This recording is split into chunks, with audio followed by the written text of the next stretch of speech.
Hello बच्चा लोग, कैसे हैं आप लोग? एकदम बढ़िया है भाई। मज़े कर रहे हो कि नहीं कर रहे? लॉकडाउन में, वैकेशन में 12 के मज़े ले रहे हैं। ओके भाई, तो आपका स्वागत है बलजीत सर के फिज़िक्स के लेक्चर में। भाई पिछले लेक्चर में हमने फ्लक्स, इलेक्ट्रिकल फ्लक्स क्या होता है, कब उसके कैस कैप से उसके कैलकुलेशन रहती हैं, क्या उसके फॉर्मूलाज रखते हैं, वो हमने देखे थे। एरिया वेक्टर क्या होता है वो भी हमने समझा था। एंड उस वीडियो के लास्ट में हमने ये देखा था कि गॉस लॉ किसे कहते हैं। तो आइए आज हम उसी गॉस लॉ से शुरुआत करेंगे एंड उसी के बारे में और डिटेल में बात करेंगे। भाई लास्ट लेक्चर में हमने एंडिंग में ये देखा था कि हमारे पास एक बड़ा सा स्फीयर है और उसके सेंटर में एक चार्ज रखा हुआ है। सो भाई इससे जो इलेक्ट्रिकल फील्ड है वो यहाँ से जाएगी, तो क्या मैं इसको एक छोटा सा सरफेस ले सकता हूँ? इस छोटे से सरफेस का जो एरिया वेक्टर है वो भी बाहर की तरफ हो जाएगा। हमने देखा था ना, कोई भी 3D सरफेस में एरिया वेक्टर हमेशा आउटवर्ड्स होता है, बाहर की तरफ। सो यहाँ पे दोनों सेम हो जाएगा। सो अगर हम इसका इंटीग्रेट करेंगे भाई, flux D phi is equal to, formula क्या थी, E D A cos, angle क्या है दोनों का, ज़ीरो, तो कॉस ज़ीरो। फिर मुझे अगर फाई, तो डी फाई क्या आ गया, ये डी ए होगा, ई डॉट डी ए। सो अगर मुझे फाई फाइंड करना था, सो हम क्या करते हैं, इसका इंटीग्रेशन करते थे। हम लास्ट टाइम देखा था ना। अब एक चीज़ आपको याद रखना है कि इसके इंटीग्रेशन में यहाँ पे ऐसा सिंबल दिया होगा। ये सिंबल का मतलब है कि ये जो इंटीग्रेशन हो रहा है ये किसी क्लोज्ड फिगर के लिए हो रहा है। और जब हमने उसको सॉल्व किया था तो हमारे एक फॉर्मूला मिली थी, flux is equal to net charge upon epsilon zero. तो भाई गॉस लॉ ने बहुत ही साधारण लैंग्वेज में, बहुत ही सीधे साधे लैंग्वेज में बोल दिया था कि आपको कोई इलेक्ट्रिकल फील्ड ढूंढने की जरूरत नहीं है, कोई एरिया ढूंढने की जरूरत नहीं है। आप क्या करो भाई, उसके अंदर जितना नेट चार्ज है, नेट चार्ज, उसको डिवाइड कर दो एप्सिलॉन ज़ीरो से। एप्सिलॉन ज़ीरो क्या होता है, एब्सोल्यूट परमिटिविटी, जिसकी वैल्यू फिक्स होती है 8.85 into 10⁻⁻12 coulomb square upon newton metre square. बस नेट चार्ज आपको गिवन होगा, इसकी वैल्यू तो फिक्स रहती है, लगा दो, आंसर फाइंड कर लो, फ्लक्स ढूंढ लो।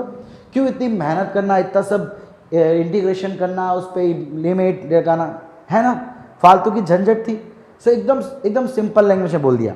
तो लॉ क्या था उनका कि the flux through any closed surface, open surface नहीं, any close surface, any 3D surface is the 1/ε0 times of the net charge in the 3D surface.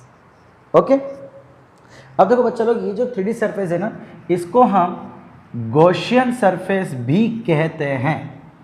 Gaussian surface भाई सीधी कुछ ज़्यादा नहीं है, मतलब ये 3D सरफेस बोलो, क्लोज सरफेस बोलो, उसी को गॉसियन सरफेस कहते हैं। देखिए सभी 3D को, चले काम में देखते नहीं, करके दिखाता हूं मैं आपको।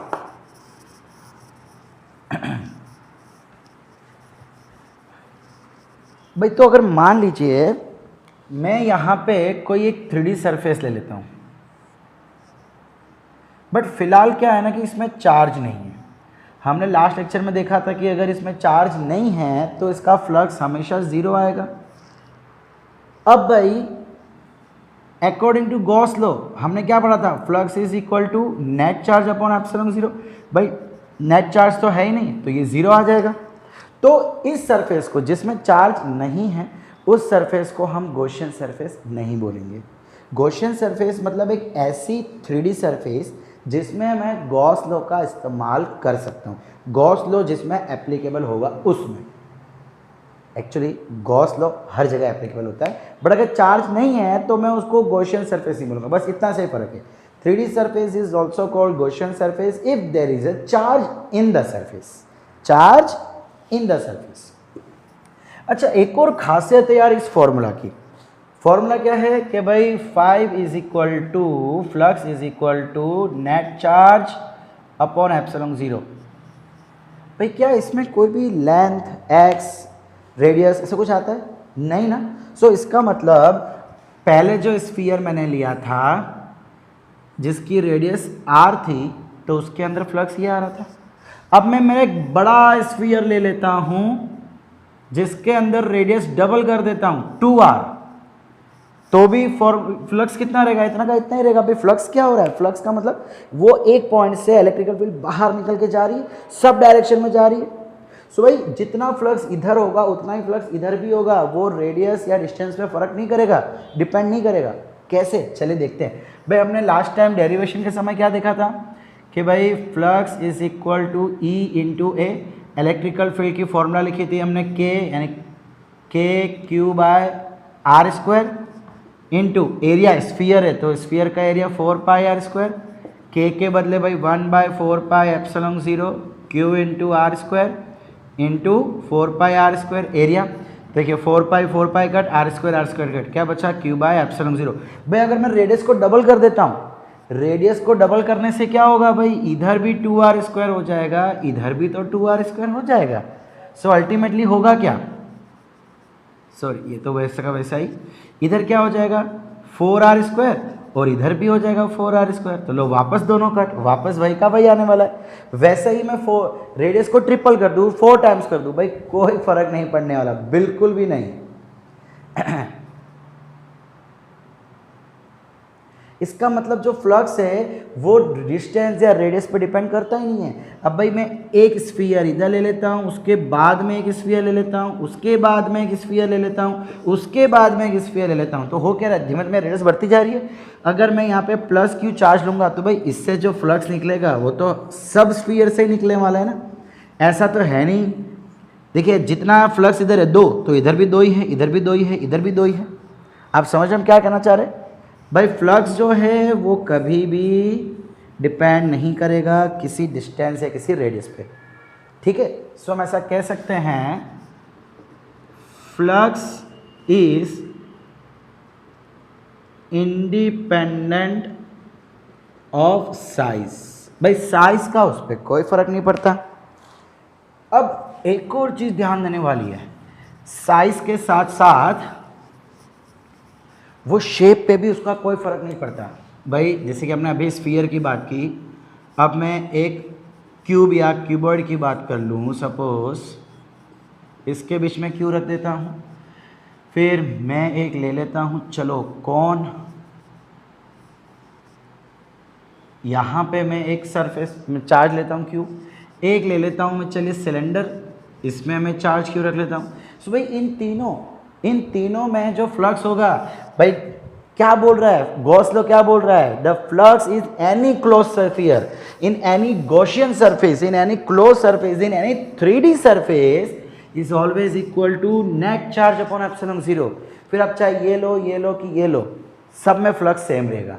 सो भाई फ्लक्स क्या है यार, फ्लक्स क्या है, फ्लक्स कुछ नहीं है, number of electric field lines है। एंड एक चार्ज, भाई चार्ज जो है वो जितनी फील्ड छोड़ेगा, जितनी लाइंस निकालेगा, वो तो हमेशा एक ही जैसी रहेगी ना, भले कुछ भी हो जाए। आप स्कूल में जाओ कि आप अपने घर में बैठो कि आप इस कोचिंग क्लास में आओ, आपका नाम तो वही का वही रहने वाला है, आपकी बॉडी वही की वही रहने वाली है, आपके जो हाथ पाँव की जो हाइट थी सब वही का रहने वाला है। ऐसा होगा कि स्कूल में जाओगे तो हाइट छोटी हो जाएगी, घर में तो हम बाप होते तो हमारी हाइट बड़ी हो जाएगी, ऐसा कुछ भी नहीं होता ना। सिमिलरली भाई फ्लक्स क्या है, electrical field lines, electrical field lines है। सो भाई जितनी इलेक्ट्रिकल फील्ड लाइंस वो इसके अंदर छोड़ेगा, उतनी ही इसके अंदर भी छोड़ेगा, उतनी ही इसके अंदर भी छोड़ेगा, बस। सो हम ऐसा भी कहते हैं कि flux is also independent of shape. भाई उसको शेप से भी कोई लेना देना नहीं है। सो फ्लक्स चाहे आपके अंदर हो, मेरे अंदर हो, मतलब कोई भी क्लोज सरफेस के अंदर हो, हमेशा उसकी फॉर्मूला यही रहेगी, चाहे वो छोटा हो चाहे वो बड़ा हो, उससे कोई फ़र्क नहीं पड़ेगा, उससे कोई भी फ़र्क नहीं पड़ेगा। यहाँ तक समझ आया बेटा? ओके वेरी गुड, तो बढ़िया। अच्छा भाई अब आइए थोड़ा हम डिफरेंस समझते हैं इलेक्ट्रिकल फ्लक्स और इलेक्ट्रिकल फील्ड, थोड़ा सा। भाई मैं यहाँ पे एक स्फीयर ले लेता हूँ, चाहे रेडियस कोई भी, उससे कोई फ़र्क नहीं पड़ेगा। मैं यहाँ पे एक चार्ज ले लेता हूँ, तो इस समय फ्लक्स क्या होगा, इस समय फ्लक्स क्या हो गया, Q अपॉन एप्सिलॉन 0? नहीं, इस समय फ्लक्स हो जाएगा मेरा 0। भाई ये जो Q है ना, Q हमने लास्ट टाइम भी देखा था कि फ्लक्स 0 होगा अगर सरफेस के अंदर चार्ज नहीं है। तो क्या यहाँ पे सरफेस के अंदर चार्ज है? नहीं। भाई फ्लक्स तो कैसी होगी, इस टाइप से होगा, है क्या नहीं? बट हमने देखा था flux is perpendicular, flux is perpendicular to the surface. भाई आप देख सकते हो ये कोई भी परपेंडिकुलर नहीं होगा। अच्छा चलिए परपेंडिकुलर होगा, मान भी लेते हैं कि परपेंडिकुलर होगा, लेकिन फिर भी फ्लक्स जीरो आएगा, ओवरऑल फ्लक्स। कैसे? देखिए मैं अगर ये इलेक्ट्रिकल फील्ड की बात करूं इवन भाई ये इस सरफेस पे है, एक बार हो रहा है, ये इस सरफेस पे देखिए स्फीयर है, सो ये भी मेरी एक स्मॉल सरफेस हो जाएगी, ये भी मेरी एक स्मॉल सरफेस हो जाएगी। हम स्फीयर के समय करते क्या है, सभी फ्लक्स का एडिशन करते हैं ना, इंटीग्रेशन। सो एक फ्लक्स ये ले लेता हूँ, एक फ्लक्स ये ले लेता हूँ। भाई इस समय एरिया वेक्टर इस तरफ, सो यहाँ पे हो जाएगा flux is equal to E D A, भाई स्मॉल सरफेस है ना इसलिए डी ए ले लिया मैंने, एंड कॉस जीरो, दोनों एक ही डायरेक्शन में तो कॉस जीरो, सो ये क्या आ जाएगा ई डी ए। अब अगर मैं इस सरफेस की बात करूं तो भाई इस सरफेस में आपका एरिया वेक्टर बाहर की तरफ होगा, सो एरिया वेक्टर इधर है, इलेक्ट्रिकल फील्ड इधर है, तो भाई एंगल 180 हो जाएगा। So flux is equal to E D A cos 180, cos 180 क्या होता है -1, तो ये हो जाएगा माइनस ई डी ए। सो होगा क्या कि भाई ये प्लस ये -0, और यही चीज़ हर जगह पे होगी। भाई अगर मैं ये वाली इलेक्ट्रिकल फील्ड ले लूँ तो ये इधर और ये इधर एक दूसरे को अपोज करेगी, ये इधर और ये इधर एक दूसरे को अपोज करेगी, ये इधर और ये इधर एक दूसरे को अपोज करेगी, और इसी वजह से ओवरऑल फ्लक्स जब मैं एडिशन करूँगा तो वो फ्लक्स जीरो हो जाएगा। तो याद रखना बच्चा लोग, अगर इलेक्ट्रिकल फ्लक्स है, अगर इलेक्ट्रिकल फ्लक्स है तो वो चार्ज के कारण होगा, बट कौन सा चार्ज? वो वाला चार्ज जो अंदर रखा जा रहा है, बाहर वाले चार्ज के कारण इलेक्ट्रिकल फ्लक्स कभी नहीं होगी।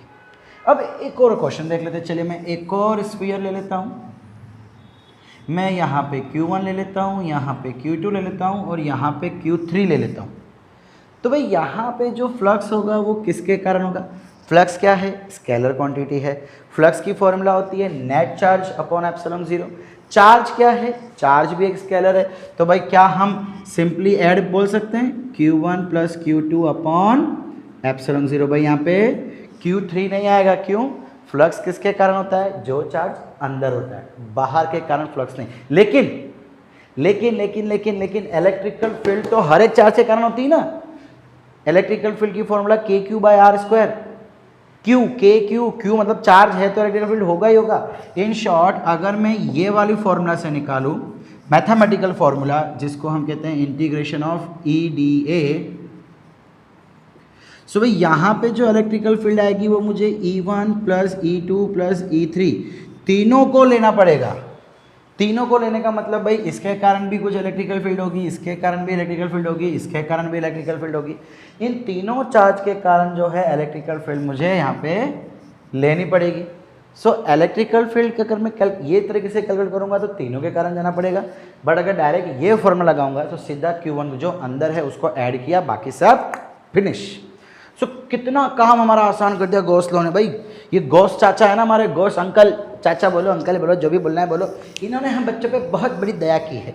कैसी दया की है भाई? हमें छोटा सा नन्ना सा मुन्ना सा प्यारा सा फॉर्मूला दे दिया एंड बोल दिया कि भाई इसको यूज़ करो, ये सब फालतू चीज़ें जाने दो। सुबह हमें क्या चाहिए? हमें सिर्फ इतना पता करना है कि अंदर चार्ज है कि नहीं। चार्ज नहीं तो फ्लक्स जीरो, और अगर चार्ज है तो कितना है बता दो। एक बार चार्ज की वैल्यू पता लग गई मतलब फ्लक्स सीधा निकल के आ जाएगा। पूरा है कि नहीं? एकदम ईजी है ना भाई। आगे देखिए बस। अच्छा भाई अब अगर मान लो कि आपको बोला जा रहा है कि एक 3D सरफेस है, ये 3D सरफेस मान लो, और उसके अंदर एक डाइपोल रखा जा रहा है। सो भाई डाइपोल के कारण फ्लक्स कितना होगा? डाइपोल के कारण फ्लक्स कितना होगा? कितना होगा? बोलो बोलो। जीरो है सर, यहाँ पे तो दो चार्ज है, दोनों चार्ज उसके अंदर है, फिर कैसे जीरो होगा? भाई चार्ज तो अंदर है, हमने क्या बोला? जो चार्ज अंदर होगा उसका एडिशन हो जाएगा। अब भाई यहाँ पे डाइपोल का मतलब क्या होता है? Two same and opposite force separated by some distance. तो भाई अगर एक चार्ज प्लस क्यू है तो दूसरा चार्ज माइनस क्यू होगा, सॉरी एप्सिलॉन जीरो। सो भाई Q माइनस क्यू जीरो हो जाएगा। सो भाई डाइपोल के कारण फ्लक्स हमेशा जीरो रहेगा, बिकॉज जो दो चार्ज फ्लक्स क्रिएट करेंगे वो दोनों एक दूसरे के ऑपोजिट है, एक प्लस है तो एक माइनस है। ठीक है बच्चा लोग, बहुत ही इजी सा था। सो भाई ये बहुत ही कॉन्सेप्चुअल थिंग्स है, इनको हम अगर याद रखेंगे सो नीट हमारे सामने चाय पानी कम है। सोचे अगर कुछ गलत बोला हो तो। अच्छा बच्चा, अब भाई अब हम ये देखते हैं कंडीशन फॉर गॉस लॉ। भाई गॉस लॉ को आपको कब कब अप्लाई करना है इसकी कंडीशन। वैसे तो यार टॉपिक बहुत गलत है आपके बुक में दिया हुआ है, ऐसी कोई कंडीशन होती नहीं है भाई। गॉस लॉ हमेशा हमेशा हमेशा हमेशा एप्लीकेबल होता है। बस एक चीज़ है कि वो यूज़फुल नहीं रहता। क्यों यूज़फुल नहीं रहता? बिकॉज कई कई समय कई बार उसकी कैलकुलेशंस इतनी टफ हो जाती है कि उसमें हमें हायर ऑर्डर मैथमेटिक्स मतलब इंजीनियरिंग लेवल के मैथमेटिक्स का यूज़ करना पड़ता है। अब वो हम कर पाएंगे नहीं, अभी तो हमसे होगा नहीं, है ना। अभी तो हम नन्हे मुन्ने छोटे बच्चे हैं, नहीं होगा। फैक्ट है, आपकी बुक में कुछ दिया हुआ नहीं है, तो इसीलिए वो यूज़फुल नहीं रहता, बट एप्लीकेबल जरूर है। भाई लंदन के एक साइंटिस्ट है मिस्टर ग्रिफ्ट, डॉक्टर ग्रिफ्ट, क्या नाम है, ग्रिफ्ट। उन्होंने एक बुक लिखी है, बुक में उन्होंने बोला है कि भाई Gauss law is applicable everywhere but not useful everywhere. भाई हर जगह आप हर जगह जहाँ पे चार्ज है वहाँ पे गॉस लॉ को यूज़ कर सकते हो, बट वो कई बार यूज़फुल नहीं रहती है। सो कौन कौन से समय यूज़फुल नहीं रहती है या क्या कंडीशन है कि हमको गॉस लॉ अप्लाई करनी है। उसकी पहली कंडीशन कि भाई गॉसियन सरफेस, भाई फिर से बोल दूँ, गॉसियन सरफेस का मतलब 3D सरफेस ही है जिसके अंदर कोई चार्ज पड़ा हो। Gaussian surface should be symmetric about the charge inside it।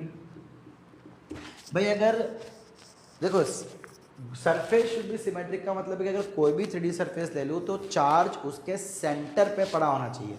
जैसे कि मान लो कि अगर मैं एक क्यूब लेता हूँ कोई, तो उसके एग्जैक्टली सेंटर में ही चार्ज होना चाहिए। अगर मैं कोई स्फीयर ले लेता हूँ तो उसके सेंटर में चार्ज होना चाहिए। अगर मैं कोई सिलेंडर ले लेता हूँ तो उसके सेंटर में होना चाहिए। ठीक है। सिमेट्रिक अबाउट द चार्ज का मतलब है कि चार्ज हमेशा सरफेस के सेंटर में होना चाहिए। अगर चार्ज सेंटर में नहीं है तो भी गॉस लॉ एप्लीकेबल है, बट उस समय चीज़ें अलग हो जाएगी, कैलकुलेशंस थोड़े अलग हो जाएंगे।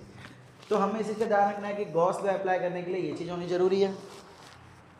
दूसरा भाई electrical field about the charge should be symmetric.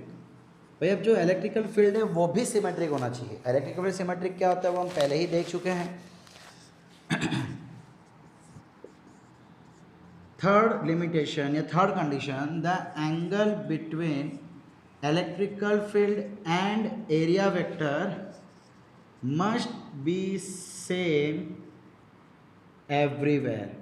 भाई जो एंगल है इलेक्ट्रिकल फील्ड और एरिया वेक्टर के बीच में वो हमेशा सरफेस के हर एक जगह पे सेम रहना चाहिए। अगर कहीं पे एंगल कुछ और होगा, कहीं पे एंगल कुछ होगा, तो भी गॉस लॉ एप्लीकेबल है, बट कैलकुलेशन टफ हो जाएगा, इसलिए वो बन जाएगा हमारे लिए नॉट यूजफुल। भाई हम इसलिए यहाँ पे लिखते हैं elsewise Gauss law is applicable but not useful. अच्छा वैसे जनरली देखा जाता है कि इलेक्ट्रिकल फील्ड और एरिया वेक्टर के बीच में का जो एंगल है ना वो या तो 0 डिग्री रहता है या तो 90 डिग्री रहता है। वैसा कंपलसरी नहीं है, ऐसा कंपलसरी बिल्कुल नहीं है। मैं सिर्फ बोल रहा हूँ कि जनरली ऐसा रहता है, बट इसके सिवा और भी कोई एंगल हो सकता है। तो जो एंगल हो हम लगा लेंगे, हमको तो क्या करना है, कॉस थीटा के साथ एंगल तो लगाना है क्या नहीं। And fourth and last condition is that, fourth condition, there should be no charge on the surface of Gaussian surface, on the surface of Gaussian surface. भाई आपका जो 3D फिगर की जो सरफेस है उसके ऊपर कोई चार्ज नहीं होना चाहिए। इन शॉर्ट भाई अगर मान लो कि मैं कोई कोन बना रहा हूँ, सो भाई इसके वर्टेक्स पे अगर चार्ज रखा जाएगा तो इस समय फिर गॉस लॉ को इस्तेमाल करना बहुत ही मुश्किल हो जाता है। नॉट एप्लीकेबल ही नहीं है, पॉसिबल ही नहीं, ऐसा नहीं, मुश्किल हो जाता है। कैसे? जब उसके सरफेस पे हो, ये वर्टेक्स पे हो गया, इधर हो सकता है, इधर हो सकता है, इधर हो सकता है, इधर हो सकता है। मैं अगर सिलेंडर की बात करूँ तो इधर हो सकता है, इधर हो सकता है, इधर हो सकता है। इन शॉर्ट सरफेस के ऊपर नहीं होना चाहिए, अंदर बीच में होना चाहिए। सरफेस के ऊपर होगा तो भी हम गॉस लॉ अप्लाई नहीं कर पाएंगे, मतलब कर सकते हैं लेकिन यूजफुल नहीं रहेगा। ओके, चलिए इन्हीं कंडीशंस के डिपेंडिंग हम कुछ क्वेश्चन करते हैं। अब जो हम क्वेश्चन करने जा रहे हैं बेटा वो कुछ आपके नीट और JEE के लेवल के हैं।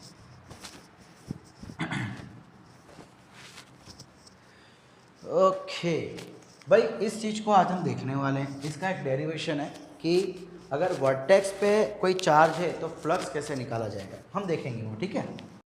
ओके स्टूडेंट्स, एक प्रॉब्लम हो गई थी कि बेटा कल जब मैं वीडियो रिकॉर्ड कर रहा था थोड़ा सा आपका वीडियो का पीछे का पार्ट रिकॉर्ड नहीं हुआ। आई डोंट नो क्यों नहीं हुआ। सो वही पीछे का पार्ट रिकॉर्ड करने के लिए आज मैं फिर से आया हूँ, इसलिए आपको मेरे कुछ ड्रेस में चेंज लग रहा होगा। ठीक है बच्चा लोग, तो हमने कल ये देखा था कि भाई गॉस लॉ के अकॉर्डिंग हम कैसे अलग अलग 3D फिगर में से इलेक्ट्रिक फ्लक्स ढूंढ सकते हैं। अब बच्चा लोग हम एक चीज़ देखने वाले हैं आज बहुत ही खास, कि अगर एक कॉन है या फिर एक डिस्क है, हमें क्या लेते हैं, एक सीडी, जो आपकी DVD प्लेयर में आप सीडी चलाते हो ना, वो एक सीडी ले लेते हैं। ओ थोड़ा फिगर बड़ा हो गया बहुत ही ज़्यादा। तो उस टाइप की एक डिस्क है और इस पूरे डिस्क में कितनी इलेक्ट्रिकल फील्ड होगी अगर उससे थोड़ी दूर हम इलेक्ट्रिकल फील्ड रखें तो। देखो इससे पहले जो हमने लिया था ना बेटा वो सिर्फ एक सर्कुलर रिंग थी, वो मतलब रिंग थी कैसी, ये कड़े जैसी, इस टाइप की एक रिंग थी। अब हम क्या ले रहे हैं, अब हम पूरी एक डिस्क ले रहे हैं। डिस्क का मतलब है जो पूरी यहाँ से कवर्ड है, पूरी यहाँ से कवर्ड है। जो आपकी सीडी होती है ना, नॉर्मल हम कंप्यूटर में चलाते हैं या DVD प्लेयर में चलाते हैं, वैसी एक सीडी मान लो, बस बीच में होल नहीं होगा, वो भी आप ध्यान रखना। सो भाई हम वैसी एक सीडी टाइप एक डिस्क ले लेते हैं और उससे थोड़ी सी दूर यहाँ कहीं पे, यानी कि मैं बोल दूंगा कि ये इसके सेंटर से x डिस्टेंस एक चार्ज ले लेते हैं +Q। अब चलिए मैं इसको पूरा यहाँ से बना देता हूँ। सो ये फिगर आपको जानी पहचानी लग रही होगी, एक कॉन बन गया। देखिए फिगर सिर्फ इतनी नहीं है, ये पूरी कॉन होगी। एक यहाँ पे डिस्क है एंड यहाँ पे चार्ज है। सो ये पूरा हमने यहाँ पे ऐसी लाइन बना दी है। सो ये क्या बन गया, पूरा एक कॉन बन गया, ठीक है। सो हमने देखा था कि ये गॉसियन सरफेस नहीं कहलाएगी। गॉसियन सरफेस कब कहलाती है, जब सरफेस के सेंटर पे कोई चार्ज हो, लेकिन यहाँ पे चार्ज कहाँ है, उसके वर्टेक्स पे है। तो भाई इसके थ्रू क्या इलेक्ट्रिकल फील्ड होगी वो हमें देखना है। हम इसकी रेडियस जो है कैपिटल R ले लेते हैं। अब भाई इसके यहाँ पे इलेक्ट्रिकल फील्ड इधर होगी, इधर होगी, इधर होगी, इधर होगी, इधर भी होगी। इसी चार्ज के कारण यहाँ कुछ इलेक्ट्रिकल फील्ड होगी, यहाँ कुछ होगी, यहाँ कुछ होगी, यहाँ कुछ होगी, यहाँ कुछ होगी। तो हम हमारा जूना कॉन्सेप्ट यूज़ करते हैं, हम एक छोटे से हिस्से का इलेक्ट्रिकल फील्ड निकालेंगे और उसको इंटीग्रेट कर देंगे। इंटीग्रेट आपको बताइए कि छोटे छोटे हिस्सों को ऐड करना, दैट मीन्स इंटीग्रेट करना। तो हम क्या करते हैं बच्चा कि ये एक छोटा सा हिस्सा ले लेते हैं, ये वाला, ये जो मैं शेड कर रहा हूँ ना, ये छोटे से हिस्से में मैं इलेक्ट्रिकल फील्ड ढूंढ रहा हूँ। यानी कि देखिए मैं आपको, ये मेरे पास एक बुक है उसके थ्रू मैं दिखाऊँ। इमेजिन करो कि ये डिस्क है, मेरे को पूरे में यहाँ पे इलेक्ट्रिकल फील्ड चाहिए। तो मैं क्या कर रहा हूँ, एक इसका छोटा सा हिस्सा ले रहा हूँ, इतना छोटा सा थिकनेस वाला, बहुत ही छोटी थिकनेस वाला मैं इसका एक हिस्सा लूँगा, सिर्फ उतनी सी जगह में। देखो जैसे मान लो ये है, तो इतनी सी जगह में मैं देख रहा हूँ कि इसके बीच में क्या इलेक्ट्रिकल फील्ड होगी। तो भाई ये सेंटर से जो यहाँ तक का पहला जो सर्कल है वहाँ तक का रेडियस में स्मॉल r ले लेता हूँ, और इन दोनों के बीच की जो थिकनेस है, देखिए मैंने क्या किया है, ये दो कॉन्सेंट्रिक सर्कल्स ड्रॉ किए ना मैंने। तो सेंटर से ये वाला डिस्टेंस मैं r ले लेता हूँ और ये जो थिकनेस है उसको मैं ले रहा हूँ फिलहाल dr। कितना, dr, स्मॉल रेडियस, ठीक है। अब इसी चीज़ को इमेजिन करो कि ये पूरी पट्टी है, इतनी गोल पट्टी है, मैं इस पट्टी को ओपन कर देता हूँ। अब अगर मैं इस पट्टी को ओपन कर दूंगा तो ओपन करने के बाद ये कुछ ऐसा शेप हो जाएगा, रेक्टेंगल जैसा, है ना। अब इसकी लेंथ की बात करो, भाई ये सर्कुलर है तो लेंथ क्या हो जाएगी इसकी, सरकमफ्रेंस हमको मालूम है कि अगर कोई भी स्ट्रेट लाइन सर्कल के शेप में करेंगे तो उसकी लेंथ को हम सरकमफ्रेंस बोलेंगे। सरकमफ्रेंस यानी 2πr, और इसकी जो विड्थ है, विड्थ ये कितनी है, dr हमने ली हुई है। तो यहाँ से अगर मैं एरिया की बात करूँ, so area L into B हो जाएगा 2πr dr। देखिए जस्ट एरिया निकालने का एक तरीका है। इसका दूसरा कॉन्सेप्ट भी जो आप मैथ्स में यूज़ करते हो, क्या कि भाई अगर दो सर्कल है, दो सर्कल के बीच का एरिया चाहिए तो बड़े सर्कल का एरिया निकालो, छोटे सर्कल का एरिया निकालो और माइनस कर दो, तो भी यही मिलेगा आपको। ओके भाई, अब अगर हम हमारा फ्लक्स की बात करें, so flux is equal to integration of E dot D होता है। भाई ये क्लोज सरफेस है, चलिए फिलहाल तो यहाँ पे सरफेस क्लोज नहीं ना, मैं इसको भले यूँ लेता हूँ। ओके, सो E डॉट डी है बिकॉज ये सॉरी चलिए भाई छोटे एरिया की जो फ्लक्स होगी वो भी छोटी होगी, सो वो क्या हो जाएगा, E डॉट डी है। अब यहाँ पे हम E को कांस्टेंट रखेंगे। E कांस्टेंट क्यों होगा, बिकॉज बेटा देखो इतने पूरी जगह में चार्ज वही का वही है। अब मैं अगर यहाँ का डिस्टेंस, चलो एक काम देखो, ये चार्ज का अपर सरफेस का डिस्टेंस और ये नीचे, ठीक है, इतना सा पार्ट हो गया, तो ये डिस्टेंस कितना हो जाएगा भाई, ये 90 डिग्री है, ये x है, ये r है, तो पाइथागोरस से ये r² प्लस x² हो जाएगा। और सिमिलरली अगर मैं इसकी बात करूँ कोण के ये साइड की, तो ये साइड हो जाएगी ये x, तो पाइथागोरस से ये भी आ जाएगा r² प्लस x²। बट फिलहाल तो हम इसका ढूंढ रहे हैं, और ये वाला एंगल हम ले लेते हैं, चलिए अभी के लिए अल्फा। और ये जो एंगल है, जो कोण का एंगल है, इसको हम थीटा बोल देते हैं। भाई यहाँ पे थीटा जो है उसे मैं सेमी वर्टिकल एंगल बोलूँगा। सेमी वर्टिकल एंगल मतलब ये वर्टिकल लाइन है तो वो स्लैंट हाइट, कोण में पढ़ा था ना स्लैंट हाइट, स्लैंट हाइट और वर्टिकल लाइन के बीच का जो एंगल है that is called semi vertical angle. अब हमने तो क्या लिया, छोटी सी सरफेस ली है, उस छोटी सी सरफेस के लिए हमने डिस्टेंस ले लिया, और वो जो एंगल बना रहा है उसको हमने ले लिया अल्फा। ओके, तो चलिए इसका क्या हो जाएगा भाई, D phi is equal to E D A cos alpha. अब इसके कारण देखिए ये छोटी सी सरफेस है, इसका जो इलेक्ट्रिकल फील्ड, देखिए इलेक्ट्रिकल फील्ड इधर होगा, भाई ये चार्ज है तो चार्ज का इलेक्ट्रिकल फील्ड इधर, और इसका एरिया वेक्टर तो भाई हमेशा आउटवर्ड्स होता है, देखा था हमने, तो यूँ आउटवर्ड्स आएगा। सो अगर ये अल्फा है तो ये भी अल्फा हो जाएगा, क्यों भाई, ये लाइन और ये लाइन पैरेलल, तो करस्पॉन्डिंग एंगल हो जाएगा ये लाइन पैरेलल, ये ट्रांसवर्सल, तो ये एंगल और ये एंगल सेम होता है ना, मैथ्स में पढ़ा हुआ है हमने पहले। सो भाई यहाँ पे मैंने ले लिया कॉस अल्फा।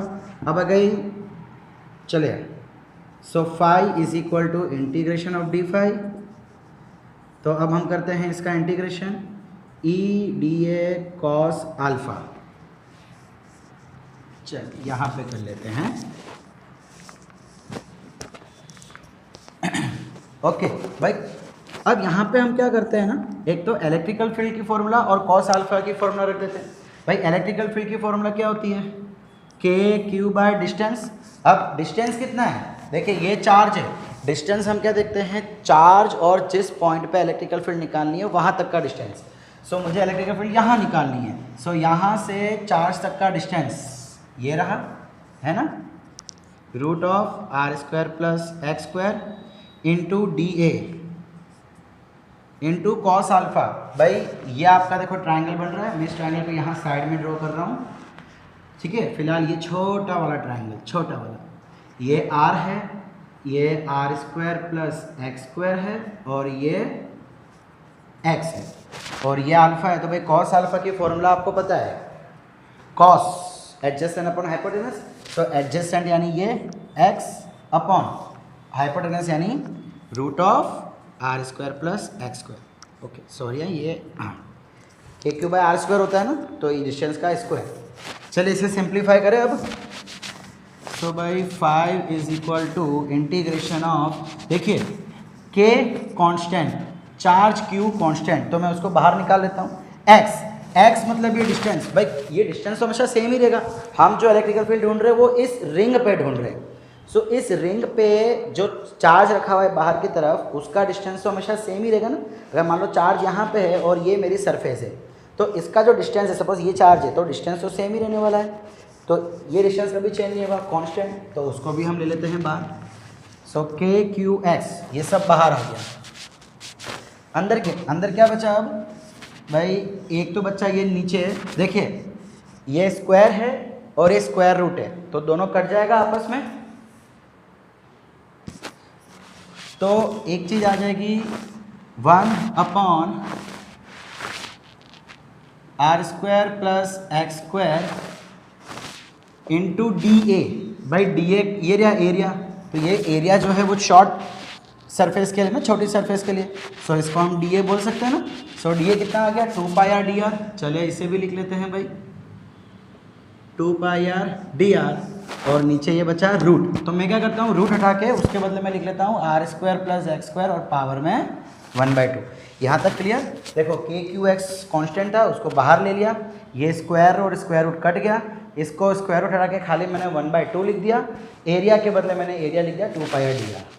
क्लियर बच्चा यहाँ तक? ओके, अब आगे देखिए KQX, देखिए ये 2π, ये भी तो कांस्टेंट है, तो चले इसको भी बाहर ले लेते हैं। सो KQX 2π, अंदर क्या बचा, ऊपर बचा r/dr और नीचे r² plus x², r² plus x² power में ये है 1/2। तो भाई ये पावर 1, ये पावर 1/2 दोनों ऐड हो जाएगा। सो नीचे आ जाएगा r² प्लस x² पावर में 3/2, 2 प्लस 1/2, 2 प्लस 1/2, तो आंसर आ जाएगा 3/2। क्लियर?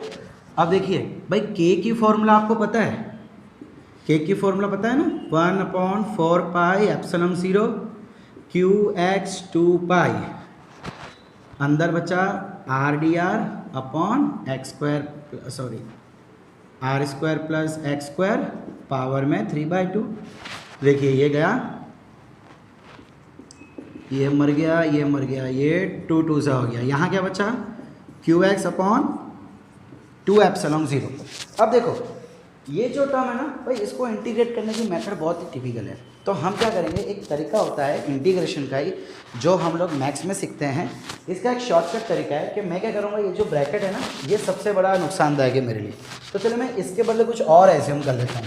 हम क्या लेते हैं यहाँ पे, let r² plus x² is equal to t²। मैं इस पूरे को t² एज्यूम कर रहा हूँ, इसलिए मैं लिख दिया यहाँ पे लेट। अब भाई मुझे क्या चाहिए, देखो इंटीग्रेट करने के लिए मुझे यहाँ पे वो टर्म चाहिए होता है जो वेरिएबल होता है, जो चेंज हो रहा है। तो आप देख सकते हो कि यहाँ पे जो r है वो चेंज हो रहा है। हम यहाँ से शुरू करेंगे। अगर हमको देखना हो इलेक्ट्रिकल फील्ड, तो भाई ये डिस्क है, ये सेंटर है, ये एरिया, ये एरिया, ये एरिया, ये एरिया, ये एरिया, ऐसे करते करते पूरा जाएंगे। यहाँ से सबसे आगे फाइंड करेंगे, फिर उससे ऊपर, फिर उससे ऊपर, फिर उससे ऊपर, ऐसे करते करते सारी इलेक्ट्रिकल फील्ड ढूंढेंगे और उसका प्लस करना है। तो भाई यहाँ पे चेंज क्या हो रहा है, ये रेडियस पहले इतना होगा, फिर इतना होगा, फिर इतना होगा, फिर इतना होगा, फिर बढ़ता जाएगा। ठीक है, तो इन शॉर्ट आर, अब आर को हम तो हटा रहे हैं, तो मुझे डी आर के बदले डी टी चाहिए होगा। क्यों डी टी? बिकॉज मैंने अब आर के टर्म्स में किसको लिख रहा हूँ, टी को लिख रहा हूँ ना, मैंने एज्यूम टी के टर्म्स में किया। तो अगर मुझे डी आर के बदले डी टी लाना है, अगर मुझे डी आर के बदले डी टी लाना है, तो मुझे इसको डिफ्रेंशिएट करना पड़ेगा। डी आर छोटा सा रेडियस, डी टी छोटा सा टी, और छोटा सा टी मतलब कब आता है, डिफ्रेंशिएट, हम बड़ी चीज़ को तोड़ते हैं ना, डिफ्रेंशिएट करना मतलब बड़ी चीज़ को तोड़ना। तो ये एक बड़ी चीज़ है, अब मैं इसको तोड़ रहा हूँ बिकॉज मुझे छोटा सा टी चाहिए। सो भाई इसका डिफ्रेंशिएट करेंगे, देखिए dr² बाय dr, हम यहाँ पे किसके टर्म्स में डिफ्रेंशिएट कर रहे हैं, dr के टर्म्स में। क्यों? बिकॉज एट प्रेजेंट वेरिएबल कौन है, चेंज कौन हो रहा है, r चेंज हो रहा है, इसलिए उसी के टर्म्स में किया जाएगा। x तो भाई कांस्टेंट है, तो कांस्टेंट के टर्म्स में कभी भी हम डिफ्रेंशिएट नहीं कर सकते। ओके भाई, फॉर्मूला याद है? नहीं याद है तो अभी देख लो, dx² अपॉन x, ये जस्ट आपको फॉर्मूला बताने के लिए लिया है बेटा, ये दूसरा x है। सो इसकी फॉर्मूला हो जाएगी, अगर x⁻n का डिफ्रेंशिएट कर रहे हो तो फॉर्मूला है nx⁻n-1। क्या हो जाएगी फॉर्मूला, nx⁻n-1, तो वही हमें यहाँ पे करना है। सो यहाँ पे क्या आ जाएगा, 2r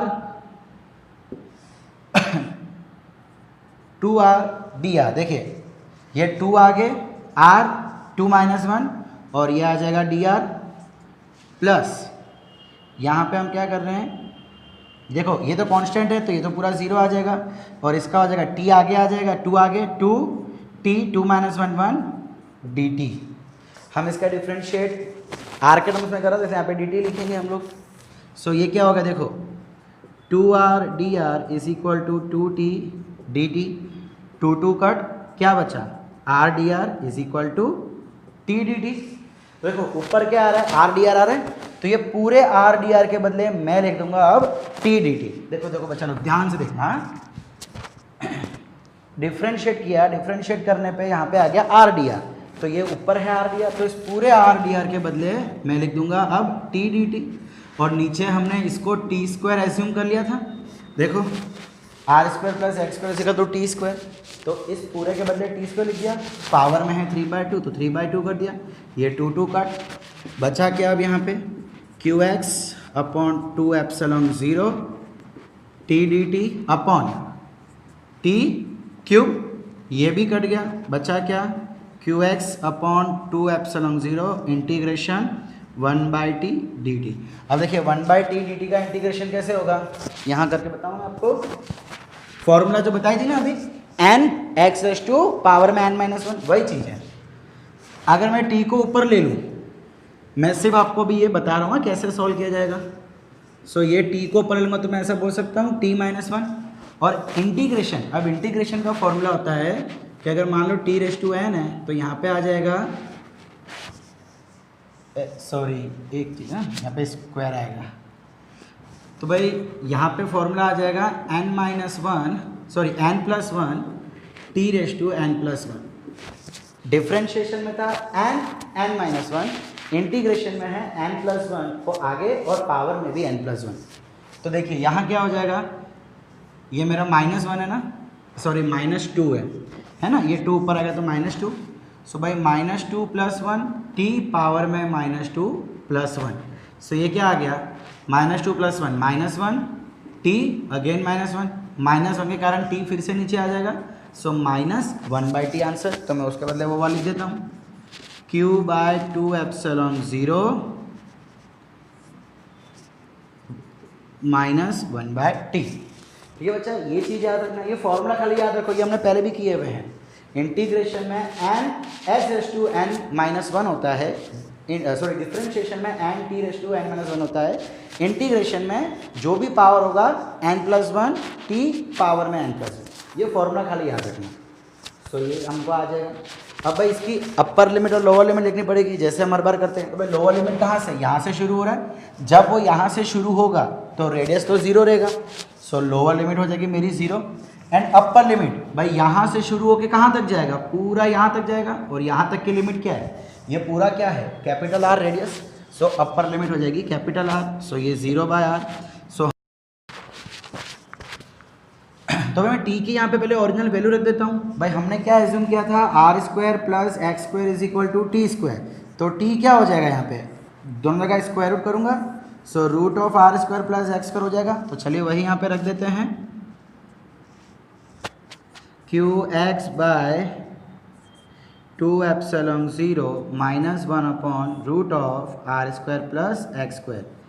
यह जो t की जो वैल्यू थी, जो हमने एज्यूम की थी, वो ओरिजिनल वैल्यू हमने यहाँ रख दी। अब एक बार हम अपर लिमिट रखेंगे, एक बार लोअर लिमिट रखेंगे। सो किसके बदले यहाँ पे रखेंगे, यहाँ पे चेंज कौन हो रहा है, स्मॉल r ना, हमने पहले देखा था स्मॉल r चेंज हो रहा है, सो स्मॉल r।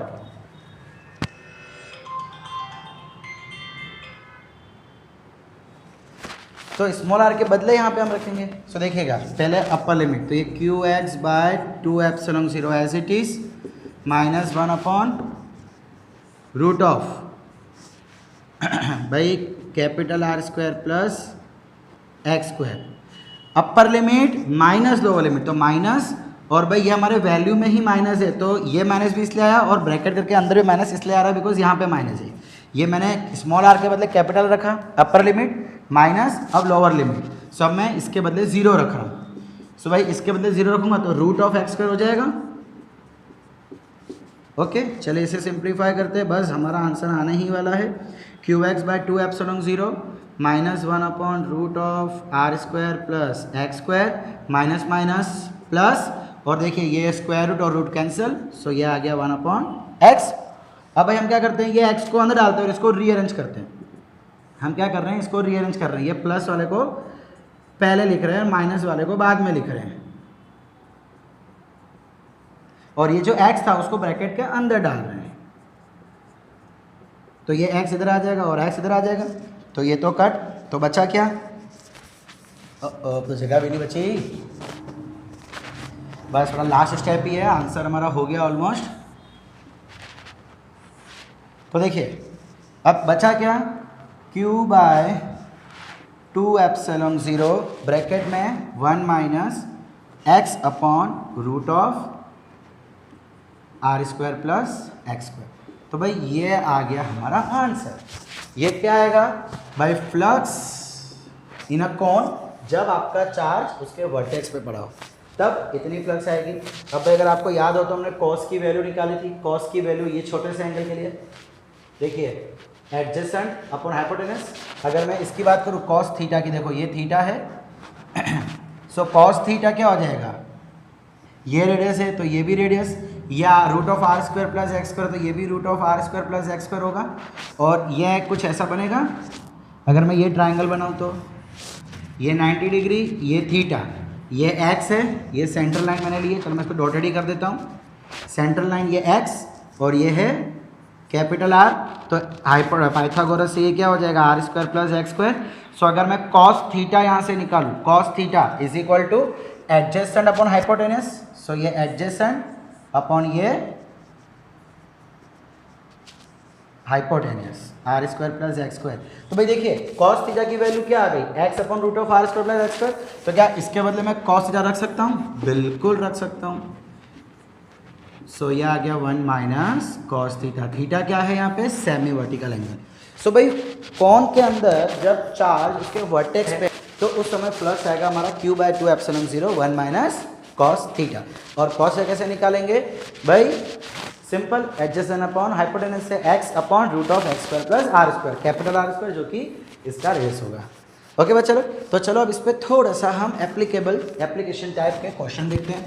बच्चा लोग आप पॉज करके ये पूरा डेरिवेशन जरूर लिख लेना भाई, बहुत ही ज़रूरी है ये, खास करके आपके JEE लेवल के लिए। भाई देखिए यहाँ पे कैसे बहुत ही प्यारे से क्वेश्चंस आते हैं। भाई सपोज करो कि आपको एक सिलेंडर दिया हुआ है, ठीक है, और जो चार्ज है वो यहाँ रखा जा रहा है, और पूछा जा रहा है कि भाई फ्लक्स ढूंढो, बट कौन सा फ्लक्स जो सिर्फ कर्व से निकल रहा हो। भाई देखिए ये एक पूरी 3D सरफेस है, चार्ज सेंटर में है तो गॉसियन सरफेस हो गया। According to Gauss law flux is equal to q/ε0। But ये कौन सा फ्लक्स होगा, जो ये सब जगह से निकलेगा, सब जगह से। हमें क्या ढूंढना है कि भाई इसके कर्व्ड पार्ट मतलब जो गोल वाला पार्ट होता है ना, गोल पार्ट, सिर्फ वहां से कितना फ्लक्स निकलेगा ये देखना है। तो भाई क्या मैं कुछ ऐसा बना सकता हूं यहाँ पे, देखिए, तो भाई मुझे यहां से जो फ्लक्स निकल रहा है, इसके दो साइड में से, ये दो साइड वाले फ्लक्स का मुझे कोई लेना देना नहीं है, मुझे तो सिर्फ एक कर्व्ड वाला चाहिए पूरे गोल में से। भाई ये सिर्फ इतना ही नहीं, ये 3D फिगर है, इमेजिन करो आपकी वाटर बोतल जो पूरी गोल है, तो साइड में से कितना फ्लक्स निकल रहा है, सब चारों साइड में से, मुझे वो चाहिए। तो भाई अब वो तो फॉर्मूला है नहीं हमारे पास, लेकिन हमको मालूम है कि पूरे सिलेंडर में से इतना फ्लक्स निकल रहा है, और फ्लक्स ये कोन में से कितना फ्लक्स निकलेगा वो अभी अभी हमने देखा। भाई फ्लक्स थ्रू कोन कब, जब उसके वर्टेक्स पे एक चार्ज होगा। देखो वर्टेक्स पे उसका एक चार्ज है, तो इस समय फ्लक्स कितना था, q/2ε0 1 माइनस cos थीटा। अब ये एक कोन के लिए कितना है, दो कोन के लिए कितना होगा, फॉर 2 कॉन्स, एक ऊपर है एक नीचे है, कितना होगा, सीधी सी बात है यार, ये 2 हो जाएगा, दिस प्लस दिस, तो 2 times 2q/2ε0 1 minus cos theta. So 2 cut, क्या बचा, q/ε0 1 माइनस cos थीटा। इतना फ्लक्स निकल रहा है ऊपर से और नीचे वाली साइड से, पूरे सिलेंडर में से इतना निकल रहा है, ऊपर और नीचे में से इतना निकल रहा है। ये मुझे चाहिए नहीं, मुझे इसके सिवाय का चाहिए। तो इसके सिवाय का हम क्या करेंगे भाई, फ्लक्स टोटल पूरे सिलेंडर में से कितना फ्लक्स निकल रहा है माइनस इस कोन में से कितना कोन निकल रहा है, कितना फ्लक्स निकल रहा है। सो टोटल कितना है, Q बाय 2 एप्सिलॉन 0, और दोनों कौन को मिला के कितना निकल रहा है? Q by epsilon 0 1 minus cos theta. So देखिए यहाँ पे Q by epsilon 0 Q by epsilon 0 common, यहाँ पे क्या बचा 1 बाय 2 माइनस इधर क्या बचा 1 प्लस कॉस थीटा। देखिए इधर तो ये कॉमन निकल गया, बचा ये माइनस के कारण दोनों की साइन चेंज, तो ये -1 ये प्लस कॉस थीटा। सो ये क्या आ गया अब Q बाय सॉरी यहाँ पे 2 नहीं आएगा, सॉरी, सो यहाँ पे 1 ही आएगा, है ना। फॉर टोटल क्या होता है Q by epsilon 0, so 1 1 cut, क्या बचा Q by epsilon 0 cos theta. तो आइए बच्चे अब जरा नीट लेवल के या जेडब्ल्यू लेवल के कुछ क्वेश्चंस हम सॉल्व करते हैं।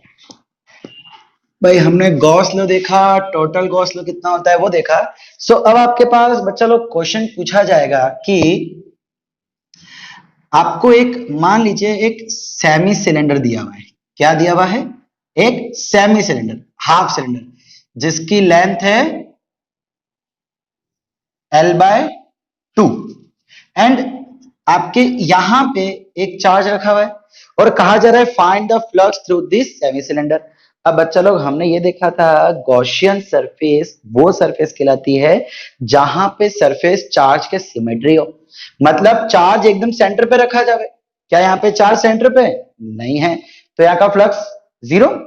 हाँ, फ्लक्स जीरो कब होता है? जब वो किसी ऑब्जेक्ट के बाहर होता है, लेकिन ये तो अंदर है, इसका मतलब है फ्लक्स तो होगा, लेकिन कितना फ्लक्स होगा? तो देखिए यहाँ पे डायरेक्ट गॉसियन लॉ लगाना काफी मुश्किल है, देखा था ना हमने। Is useful, sorry is applicable but not useful. तो हम क्या करेंगे, पहले तो यहाँ पे गॉसियन सरफेस कंप्लीट करेंगे। हम भाई यहाँ पे एक इमेजिनरी सिलेंडर बनाते हैं। इमेजिनरी हम क्या कर रहे हैं, सिलेंडर को कंप्लीट कर रहे हैं। तो देखिए इसका नीचे का पार्ट तो क्लोज था ही था, इसका ऊपर के पार्ट को भी क्लोज कर देते। तो अब ये गॉसियन सरफेस हो गई, अब इसके सेंटर में चार्ज आ गया। सो भाई जब गॉसियन सरफेस होती है तब फ्लक्स, टोटल फ्लक्स कितना होता है? Q by epsilon 0। Gauss law ने यही कहा था ना कि अगर कोई गॉसियन सरफेस है उसके मिडल में अगर कोई चार्ज पड़ा है तो उस समय फ्लक्स होगा Q बाय एप्सिलॉन 0। लेकिन हमें तो क्या करना है, हमें तो हाफ सिलेंडर देखना है। तो देखो बच्चा लोग यहां से जो फ्लक्स होगा वो कुछ इस टाइप से होगा, थोड़ा फ्लक्स उधर, थोड़ा फ्लक्स नीचे, है कि नहीं? तो भाई हम मान लेते हैं कि भाई टोटल 8 फ्लक्स निकल रहे हैं, इसकी वैल्यू आ गई टोटल 8। इमेजिन, जस्ट इमेजिन करो 8 का भाई जब पूरा सिलेंडर था। अब मुझे तो सेमी सिलेंडर दिया, मतलब आधा तो लेना ही नहीं है मुझे। सो उस समय हम क्या करेंगे, इसको भूल जाएंगे। सो इस समय कितना था, सॉरी नॉट 8, 10 था, 5 ऊपर 5 नीचे, अब ऊपर का भूल जाओ। सो खाली 5 होगा। इन शॉर्ट टोटल 10 था और आधे में डिवाइड बाय 2। सो भाई flux through semi cylinder is equal to Q by 2 epsilon 0। इसको हमने डिवाइड बाय 2 कर दिया। देखो Q बाय एप्सिलॉन 0 ये टोटल था, हाफ किया तो इसको डिवाइड बाय 2 कर देंगे, ये नीचे आ जाएगा और आपका हो जाएगा Q बाय एप्सिलॉन 0। था कि नहीं इजी ये क्वेश्चन? देखो नीट लेवल में ऐसे क्वेश्चन आते हैं, अगर आपके पास कॉन्सेप्ट है तो ऐसे क्वेश्चन आप चुटकियों में रवाना कर सकते हैं। ओके, फिर एक ऐसा क्वेश्चन दिया है कि भाई चलो हम ले लेते हैं हेमिस्फीयर। भाई हेमिस्फीयर में क्या हो जाएगा? तो भाई हेमिस्फीयर में यहाँ पे चार्ज रखा है, वापस हम क्या करेंगे, गॉसियन सरफेस कंप्लीट करेंगे। जब पूरा स्फीयर है तो उस समय टोटल फ्लक्स हो जाएगा Q बाय एप्सिलॉन 0। हमने क्या किया, कंप्लीट किया, तो एक टोटल कितने पार्ट्स है, 2 पार्ट्स, तो इसका भी हाफ हो जाएगा। Flux through hemisphere is equal to Q by 2 epsilon 0, है ना। सेम वही कॉन्सेप्ट। अगर मान लो कि 3 इधर जा रहे हैं और 3 नीचे आ रहे हैं, सो हमें तो सिर्फ नीचे का पार्ट देखना है, ऊपर देखना नहीं, तो टोटल इतना था तो यह हाफ हो जाएगा। समझ आया बच्चा लोग? ओके, थोड़ा अब क्वेश्चन का और लेवल बढ़ाते हैं। एक ही मिनट है बच्चा लोग। ओके चले थोड़ा क्वेश्चन का लेवल बढ़ा देते हैं।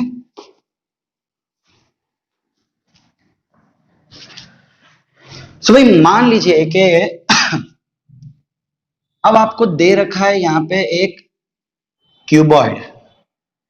क्या है अब हमारे पास, एक क्यूबॉइड है एंड भाई कहा जा रहा है कि इसके इधर इधर वर्टेक्स पे एक चार्ज रखा हुआ है। सो बताओ कि इस क्यूबॉइड में से कितना फ्लक्स होगा।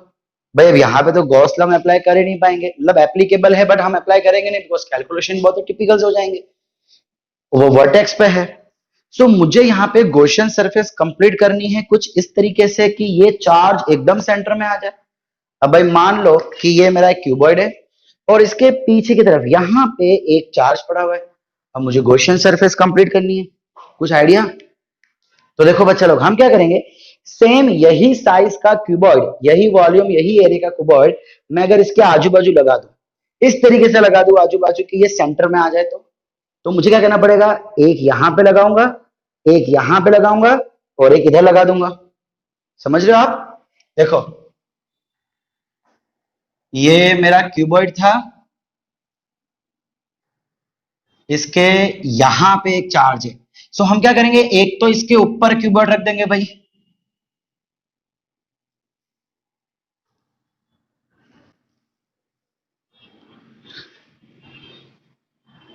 हमने क्या कर दिया, इसके ऊपर एक कीबोर्ड रख दिया। अब ऐसा एक कीबोर्ड इधर रख देंगे, ऐसा एक कीबोर्ड इधर भी रख देंगे। चलिए भाई रख के देख ही लेते हैं।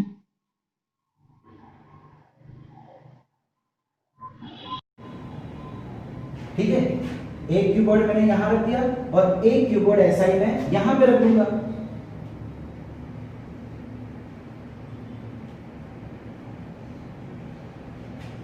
आप समझ लेना, थोड़ा डायग्राम समझ लेना। यानी कि हुआ क्या कि भाई इधर मेरा चार्ज था, इधर एक कीबोर्ड रखा, इधर एक कीबोर्ड रखा, इधर एक रखा। यानी कि जब चार कीबोर्ड मिले तो ये बीच में आ गया। लेकिन क्या भाई बीच में आया?